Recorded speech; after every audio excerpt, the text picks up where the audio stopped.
Welcome back to the Centre for Christian Spirituality, and thank you for joining us as we reflect on the Gospel for the 28th Sunday of Ordinary Time. We invite you now to listen to the text. On the way to Jerusalem, Jesus was going through the region between Samaria and Galilee. As he entered a village, 10 lepers approached him. Keeping their distance, they called out, saying, "Jesus, Master, have mercy on us." When he saw them, he said to them, "Go and show yourself to the priests." And as they went, they were made clean. Then one of them, when he saw that he was healed, turned back, praising God with a loud voice. He prostrated himself at Jesus' feet and thanked him, and he was a Samaritan. Then Jesus asked, "Were not 10 made clean? But the other 9, where are they? Was none of them found to return and give praise to God except this foreigner?" Then he said to him, "Get up and go on your way. Your faith has made you well." You should remember the context of this particular section. It's on that journey that Jesus is going to Jerusalem, and it's a journey on which he's educating his disciples. And this is an important education for them. That really he's talking about thanksgiving and praise. That the 10 had leprosy, Jesus sent them off. It wasn't a healing immediately, they were healed as they went, so there was faith in Jesus, faith that they would be healed, and they were. But the focus is on the one who came back. And there's a certain contrast there. Jesus asked, "Where are the other 9?" Right? And they would probably have been Jews. And here is the one that has come back, is a Samaritan. And the Samaritans, the Jews and the Samaritans did not get along in a very violent way, as it were.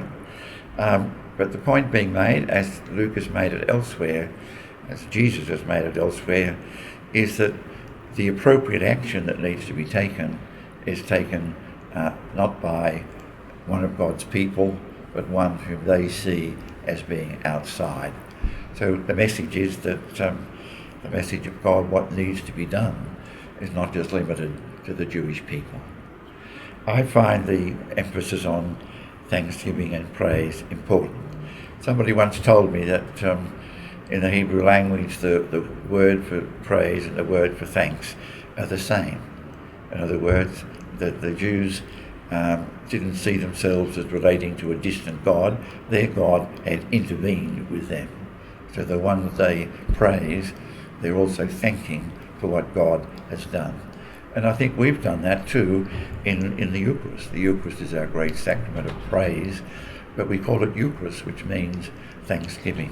So I think there's an important lesson there that Jesus is teaching the disciples as they go to Jerusalem. Yeah. It's the importance of praise and thanksgiving to God, and that message is being spoken by one whom one would not expect to be the spokesperson. Yeah. For me, the thing that really struck me about this reading was that phrase, and I know I should be able to identify where I've heard it before, but "Go away, go, your faith has healed you." Yes. And it's one of those things that I thought of all the things he could have said. He says, "Your faith has healed you." So it's this sense of your belief in God which has enabled you to be healed. However, the story is Jesus makes them. Yes. He actually heals them, but he's saying, "It's go, your faith has healed you." Yes. So that's, I think, it's really important that in a way your own faith is a living, breathing Yes. part Yes. of your journey towards God and the ability to give thanks. It's part of this growing entity in your own Yeah. mind and body. Yeah, Mm. it's a wonderful story. And there was that old hymn that we used to sing about 10 That's unclean and right. nowhere to Nowhere to go, go. 10 men cleansed as clean as snow. It's the old story that what you learn. I don't remember that one. I must be older than me. Only be one just a bit returned older. to give God thanks, and 9 went away. Anyway, Good so thing. that's Good what struck thing. me. Yeah. There are a couple of things that fascinated me. One was it's Luke, who's always talking about going to Jerusalem. Jerusalem. And here's this one among the lepers on their way, doesn't continue to go, but turns back and comes back to Jesus. That's Give right, God yes. thanks. Isn't it? I just found that a little... Yes. I found that fascinating when the whole thrust that Luke has in the story is toward Jerusalem. The other one was the idea, I think, very early on about pity. Yeah. And but what is happening in here is more than pity, it's mercy. Mercy. Pity leads us to look for give a glass of water, for instance, whereas mercy would be looking for the place where you can find it. And so the experience that happens in the one who comes back, something more's happened in that guy than in the others. And that's where a real change takes place. And you picked up the David of the Eucharist, and I thought, well, what he's doing is giving thanks. It's Eucharistine, or what the Greek is. And I never stopped to think that perhaps in that there's a connection with the Eucharist even. Yes, I think that's there. I find that, as I said, that thanksgiving and praise coming together is really important. Yes. Okay. Well, now we invite you now to draw out from the text the things that you see, not repeat just what we've said, but you draw out your own. They may be the same as what we've said, but make them your own.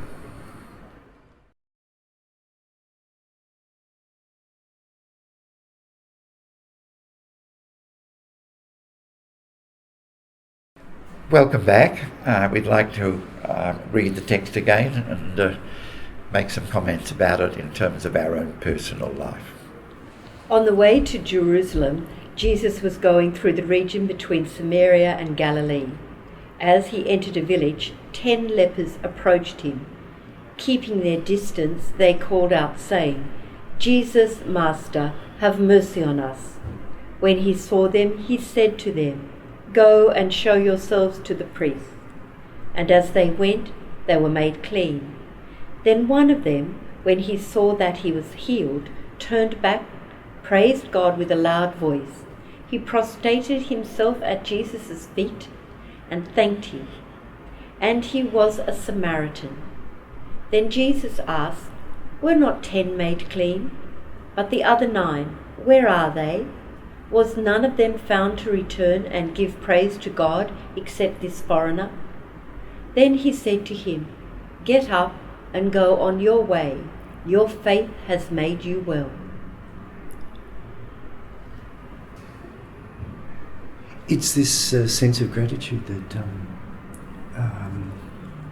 again, was something that struck me in responding to that which is in the gospel story. And often one can be the recipient of something, but where does one's gratitude come from? Where does one's expression of thanks come from or go to? Or am I just so caught up in the moment that I forget really that genuine thanks and can easily gloss over it without attention to it? So perhaps it's an opportunity to be more conscious in the coming weeks of things that happen in my life for which I'm truly grateful, but how do I respond in gratitude and with thanks that is really genuine? For me, the application in our daily lives is also this consideration of the word foreigner. I think it's pertinent that the change or the conversion occurs in the foreigner, not the ones who he would have expected. And I wonder, am I blinkered to the ability of the foreigner to be the catalyst for my faith development? Yes, I've singled out Thanksgiving. I think we spend more time receiving than thanking for what we have received. And an exercise that I've done a couple of times in my life, more often than that, is to look back at my own life and just to try and see where I think God has been especially gracious to me. And in other words, not just in terms of Jesus coming and saving us, but times in your own life where you feel that God had intervened and led you into a course that, in the light of looking back, was an appropriate choice. Yes. So Thanksgiving, I'd like to do that exercise again. We invite you now to draw something practical from the text, something that you can put into your life immediately, because really the process is what's beginning in the Bible, in the scriptures, really needs to end up in your life, so that you're actually living the reality of the gospel, not just understanding it.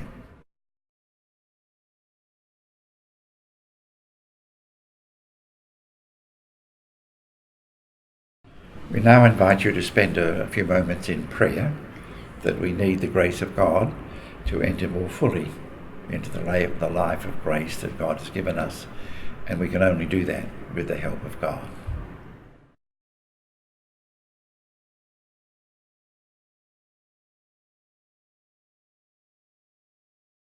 Thank you for being with us again. We invite you to come back next week for our reflection on the gospel, and we conclude now with the prayer from the liturgy of the 28th Sunday of Ordinary Time. May your grace, O Lord, we pray, at all times go before us and follow after, and make us always determined to carry out good works through Christ our Lord.